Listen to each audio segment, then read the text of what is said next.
Hello all, Pit Bike Mike, and we are doing a Suzuki demo day. We are going to be test riding this GSX-S GT. So we will see what we see on this thing. Look at that big old display. Oh yeah. So I think this is in the sport touring category also.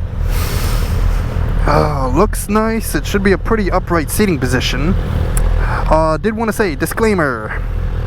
I am doing a demo ride. I only get to ride it for about 15 to 20 minutes. So these are going to be my first ride impressions of this bike. I won't be able to get too in depth with it just because I don't have a whole lot of time with the bike to really try it out and learn it. But we will do the best that we can do. Alright, well, man, look at that front end. Alright, so we will see what we see once we hit the road. Alrighty, now that we are on the road with this GSX-S1000 GT, which once again Suzuki seems to like having a real mouthful for their bike models.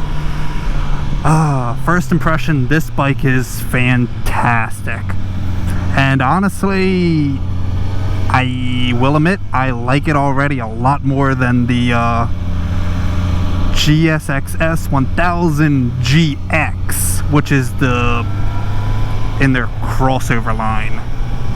I feel like I'm actually a part of this bike. I'm actually sitting more in it than on top of it. Even though it's the same motor and everything, for some reason the throttle feels smoother. Quick shifter is phenomenal. We got a USB-A port right there, which is awesome. Yeah, this is a nice feeling bike. It is a very nice feeling bike. And whatever we got going on here.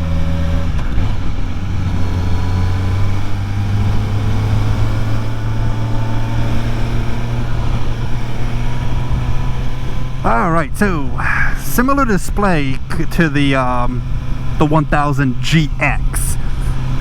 Very large numbers for your mile an hour, super easy to see when doing a quick glance down. The tachometer is very clean and easy to see also. There is a small difference on this one.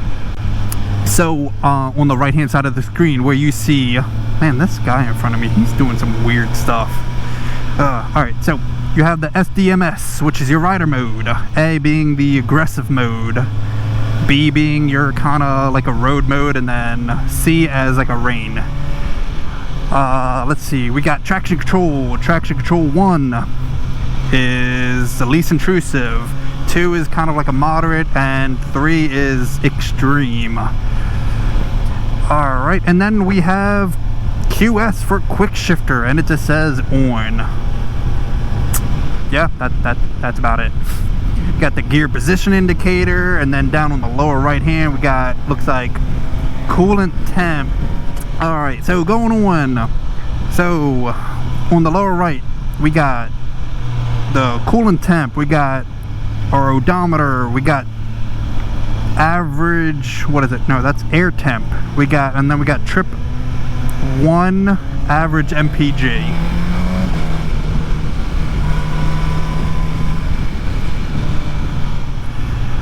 So going on about the bike, seat, pretty comfortable. Seating position,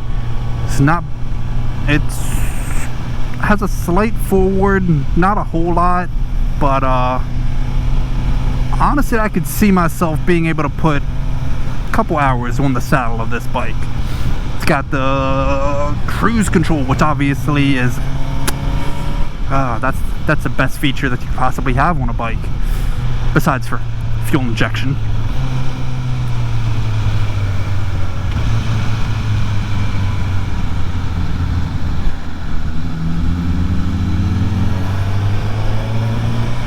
And as you can see on these beautiful PA roads, we got a lot of curvies, which is pretty awesome especially for a bike like this, because this is a sport touring bike, so we are getting to experience some fun things with it.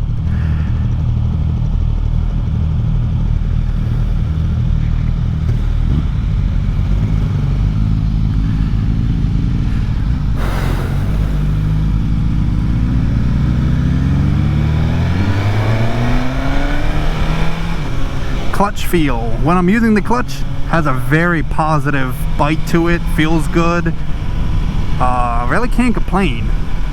Wind noise isn't too bad, honestly. Supposedly, according to Suzuki's website, this thing has been designed in a wind tunnel, so this fancy big old windshield right there supposedly does something, which at these speeds that we're going, not really gonna, you know, notice too much of a difference, but probably at nice highway speeds it probably makes all the difference in the world. Looks like we got a little over 11,500 RPM red line out of this 1000cc 4-cylinder, which I'll admit, motor is very smooth, super smooth. Mirrors, they work, they are there. There is a bit of buzziness to the mirrors, unfortunately. Like, I can see that there's a motorcycle behind me, but yeah, definitely the mirrors don't seem to dampen the vibration very well.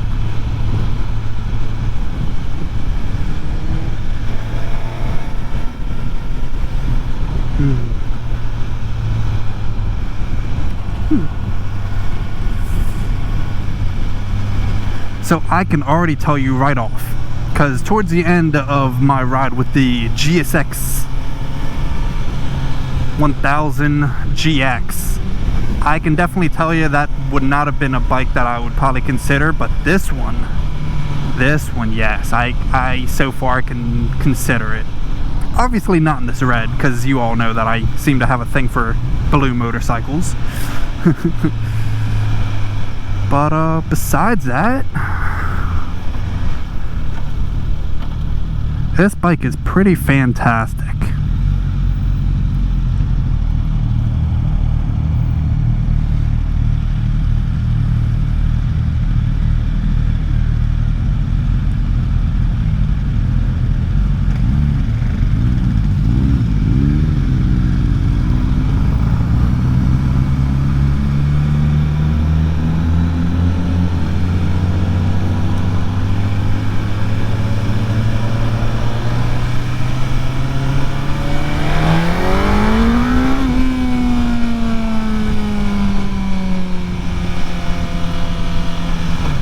That 150 horsepower, I can tell you that thing's intoxicating. Not that I need large horsepower in theory, but oh, is it fun to have. Oh, is it so much fun to have.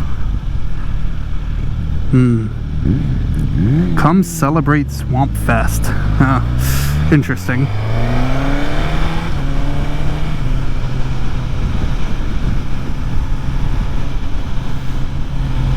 So I will say, on this bike, it does not have the electronically adjustable suspension like the GX version did.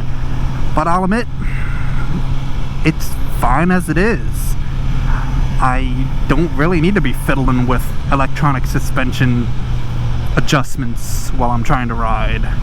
And once again, like I said in that video, I probably would just set it once and forget it. I just...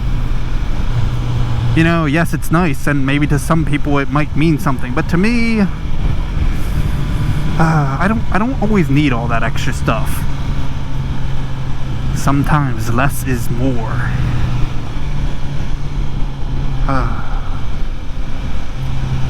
And for me, all I care about is cruise control. But I do have the quick shifter, which I'll admit is nice. But definitely is not a necessity in any stretch of the imagination.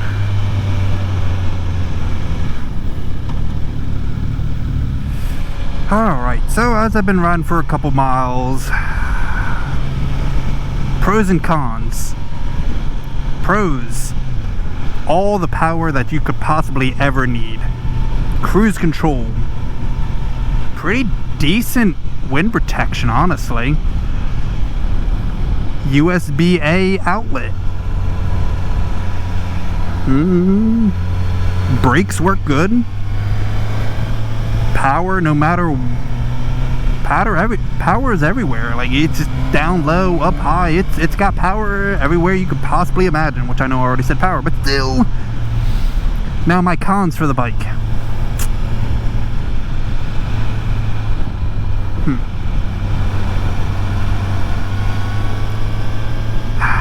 Not many I could really think of, honestly.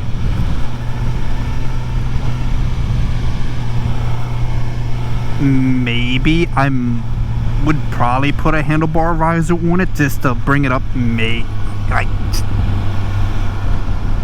I don't know, maybe like a ½ inch or 3/4 of an inch. You know, nothing too substantial, but just enough to maybe just bring it up a little bit higher. Probably like right about here would be perfect. Whether I'd actually do that or not if I bought the bike, I really have no clue. But besides that, well, actually there is one major con. It is red. Why is this Suzuki red? It should be blue. It should be a bright blue, like my gloves or my sweatshirt. It should be in your face blue. But you know, obviously that's just personal preference. But besides that, this is a phenomenal bike, and honestly I am very glad that I rode this thing. I've looked at it in the showroom, and it's, you know, it's a little odd looking in the showroom, but